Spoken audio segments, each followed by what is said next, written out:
Xullas akalar, qaranglar. Chegaradan o'tayotgan paytda agar mashina kimning nomida kirgan bo'lsa, o'sha rulga o'tirish kerak. Ha, shtrafimiz bor ekan. Xullas Turkiyada shtraf qo'yamiz akalar. Nima? Yurish mumkin bo'lmagan joyga kirdik-da, aka. Anaqamda razvorot qilayotganda-chi, siz yo'q edingiz-ku.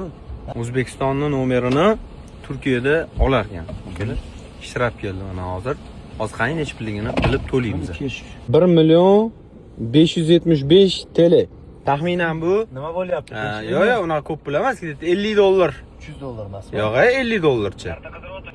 Xullas $50 shtraf to'ladik. Naqd olmasak ham faqatgina karta orqali to'lanar ekan. Ketdimi? Okay. Meni eshitib qolsay. Kartam yo'q, siz uyingizda qolib ketdimi nima bola kartam? Qatga. Yomon bir anaqa bo'ldi deyish bor. Mana shu ota bemi? Qo'shilgandan